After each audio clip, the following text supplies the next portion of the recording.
नमस्कार विद्यार्थी मित्रांनो, आपल्या सगळ्यांचं स्वागत आहे रॉकस्टार विराट पवार या आपल्या यूट्यूब चॅनलवर। या व्हिडिओमध्ये आपण सेक्शन 5 जो रायटिंग स्किलचा फॉर्मॅट आहे 20 मार्कासाठी, याच्यामध्ये कुठले कुठले प्रश्न असतात आणि त्या प्रश्नांचे स्वरूप काय असते या स्वरूपात थोडीशी माहिती घेणार आहोत।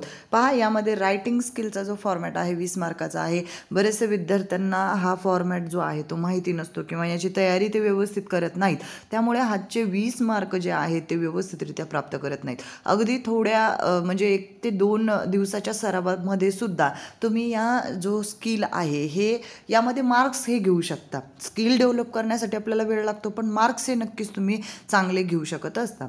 तर हा जो व्हिडिओ आहे तो इयत्ता 8वी ते 10वीचे जे स्टुडंट्स आहेत त्यांच्यासाठी उपयुक्त असं ठरणार आहे, ज्यांना इंग्रजी विषयाची परीक्षा द्यायची आहे पुढे चालून त्याच्यासाठी, आणि ज्यांना आता ही द्यायची आहे त्यांच्यासाठी उपयुक्त असा हा व्हिडिओ आहे। पहा, यामध्ये क्वेश्चन 5A यामध्ये लेटर रायटिंगच्या स्वरूपात आपल्याला प्रश्न विचारलेला असतो। 5 मार्कासाठीचा आपल्याला हा क्वेश्चन असून यामध्ये आपल्याला फॉर्मल आणि इनफॉर्मल असे 2 प्रकारचं ऑप्शन दिलेलं असतं। ज्यामध्ये इनफॉर्मल लेटर जर आपल्याला विचारलं तर त्यामध्ये आपण एखाद्या नातेवाईकाला किंवा आपल्या मित्राला वाढदिवसाच्या संदर्भात शुभेच्छा देणं किंवा काही तुमचे खाजगी घरगुती कामे इत्यादी स्वरूपाचे प्रश्न यामध्ये आपल्याला विचारलेले असतात। म्हणजे त्यांनी आपल्याला सजेस्ट केलेलं असतं आणि त्यानुसार आपल्याला लेटर हा लिहायचा असतो। त्यानंतर आपल्याला फॉर्मल लेटर यामध्ये सुद्धा प्रश्न विचारलेले असतात। फॉर्मल लेटरमध्ये आपल्याला जॉब ॲप्लिकेशन, इंटरव्ह्यूसाठी किंवा मग तुम्हाला एखादी अडचण आहे तुमच्या शहरी भागामध्ये आणि ती अडचण सॉल्व्ह करण्यासाठी तुम्हाला पत्र लिहायचं आहे, तर तसे पण प्रश्न यामध्ये विचारलेले असतात। आता या दोन्हीतून आपल्याला उपयोग असा होतो की इन फ्युचर आपल्याला जो लिहिणं आहे, आता सध्या तर आपण लेटर्स लिहित नाही किंवा ईमेल जेव्हा आपण लिहितो ईमेल वगैरे, तर त्याच्यामध्ये तुम्हाला उपयुक्त असा फायदा होईल। पण फॉर्मल लेटर आपण बऱ्याचशा ठिकाणी लिहित असतो, आपल्याला दाखला घेणं किंवा मग बऱ्याचशा गोष्टी जसं की शाळेतून आपल्याला जी लीव घेतो आपण, सुट्टी घेतो, रजा घेतो, तर त्याच्यासाठी सुद्धा आपल्याला फॉर्मल लेटर लिहायचा असतो। म्हणजे फॉर्मल लेटर आपल्याला बऱ्याच ठिकाणी उपयुक्त असा ठरतो, त्यामुळे तो व्यवस्थित समजून घेतला तर तुम्हाला बऱ्याचशा अडचणी तुमच्या भविष्यातल्या सॉल्व्ह होणाऱ्या आहेत। त्यानंतर क्वेश्चन 5B जो क्वेश्चन आहे यामध्ये डायलॉग रायटिंगवर प्रश्न विचारलेले असतात। डायलॉग रायटिंगमध्ये आपल्याला संभाषण करताना कशा स्वरूपात आपण केलं पाहिजे याचा फायदा तर होणारच आहे। प्रश्न 5 मार्काचा असतो, सोप्पा असा प्रश्न असतो।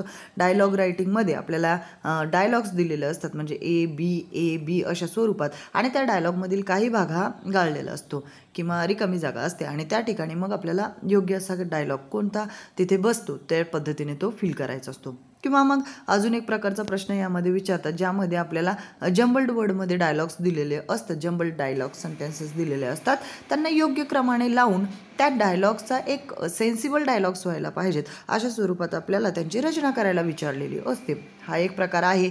अजून एक प्रकार असतो ज्याच्यामध्ये आपल्याला सिच्युएशन दिलेली असते, डिस्क्राईब केलेली असते, and you have to express 3 minimum एक्सचेंजफुल सेंटेन्स, तर ज्यामध्ये तुम्हाला 3 मिनिमम सेंटेन्स जे आहेत ते तुम्हाला लिहायचे असतात। म्हणजे त्याच्यामध्ये 3 सेंटेन्सेस मिनिंगफुल एक्सचेंजेस म्हणजे फक्त 3 नाही तर कन्व्हर्सेशनमध्ये ते 6 असं त्याचा अर्थ होत असतो। म्हणजे 3 मार्काचा तो प्रश्न विचारतात।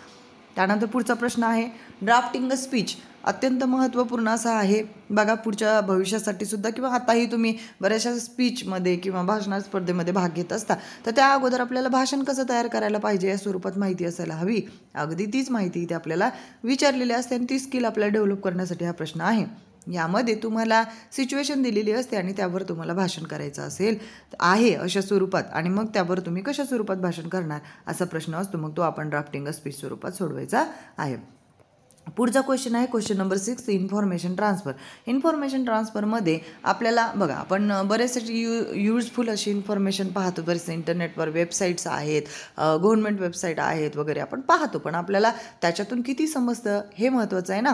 मग यामध्ये non verbal to verbal and verbal to non verbal अशा दोन्ही प्रकारे प्रश्न विचारलेला असतो। नॉन व्हर्बल टू व्हर्बल म्हणजेच आपल्याला चार्ट स्वरूपात माहिती दिलेली असते आणि मग ती चार्ट स्वरूपातली माहिती आपण समजून घेऊन त्याचा पॅसेज स्वरूपामध्ये रूपांतर करायचा असतो। त्यानंतर व्हर्बल टू नॉन व्हर्बलमध्ये सुद्धा आपल्याला पॅसेज स्वरूपात माहिती दिलेली असते आणि मग त्याच्यामध्ये एखादी गोष्ट डिस्क्राईब केलेली असेल तर त्याचे आपल्याला चार्ट स्वरूपात माहिती सादरीकरण करायचे असते। तर अशा प्रकारे हा प्रश्न विचारलेला असतो। त्यानंतर आपल्याला एक्सपांड द थीम हा प्रश्न एक विचारतात. एक्सपांड द थीम म्हणजे काय? आता आपल्याला एखाद्या म्हणजे विद्यार्थ्यांना मध्ये ही स्किल असली पाहिजे की तुम्हाला कुठली गोष्ट दिली तर त्याबद्दल तुम्हाला माहिती सांगता आली पाहिजे. एक्सपांड द थीममध्ये हा स्वरूपाचा प्रश्न असतो. मग पहिला प्रश्न कसा? News report. आता बघा, इन फ्युचरसुद्धा किंवा तुम्हाला रेग्युलर लाईफमध्ये पण आपल्या शाळेत काही घटना घडलेली आहे किंवा वर्गात काही झालेलं आहे, तर तो प्रस्तुतीकरण करत असताना पाल्हाळा अशी गोष्टी सांगत बसण्यापेक्षा महत्त्वपूर्ण गोष्ट अगदी थोडक्यामध्ये व्यवस्थितरित्या एक्सप्लेन करण्यासाठी आपण न्यूज रिपोर्टचा नक्कीच तिथे फायदा घेऊ शकत असतो. मग न्यूज रिपोर्टमध्ये आपल्याला झालेली घटना ही जशाच तशी सांगणे आणि त्यामधील असलेले इम्पॉर्टंट डिटेल्स हे प्रस्तुतीकरण करणं, ह्या गोष्टी यामध्ये इम्पॉर्टंट असतात. पुढे developing a story with a beginning or end. आता ही एक खूप अत्यंत महत्त्वपूर्ण अशी कला आहे की तुम्ही एखादी सिच्युएशन कशी डिस्क्राईब करून सांगू शकता. आता इथे तुम्ही तुमचं जे इमॅजिनेशन आहे ते वापरायचं आहे. त्यामध्ये काय करणार, तुम्ही स्टोरीचं तुम्हाला स्टार्टिंग अँड एंडिंग दिलेलं असतं. कधी कधी स्टार्टिंग दिलेलं असतं फक्त 3 ते 4 ओळीमध्ये, आणि मग आपल्याला आपली इमॅजिनेशन पॉवरचा वापर करून ती स्टोरी ही कल्टिवेट करायची असते. मग स्टोरी रायटिंग ही एक इम्पॉर्टंट स्किल आहे.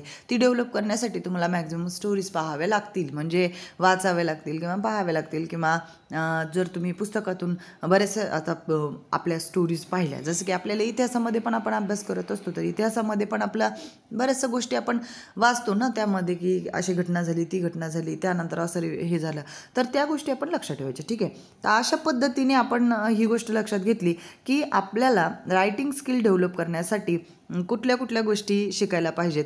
आता यावर आधारित विस्तृत असे व्हिडिओज आपल्या चॅनलवर अगोदरच अवेलेबल आहेत. तुम्ही 10th क्लास प्लेलिस्ट यामध्ये जर पाहिलं तर लेटर रायटिंग, मग त्याच्यानंतर डायलॉग रायटिंग ह्याच्यावर व्हिडिओ, इन्फॉर्मेशन ट्रान्सफरवर व्हिडिओ, त्याच्यानंतर एक्सपांड द थीमवर डिटेल व्हिडिओज आपण ऑलरेडी अपलोड केलेले आहेत. कृपया ते व्हिडिओ पहा, त्याच्यातून तुमचा अभ्यास पूर्ण करा, आणि काही अडचणी येत असतील तर कमेंट करायला विसरू नका. धन्यवाद.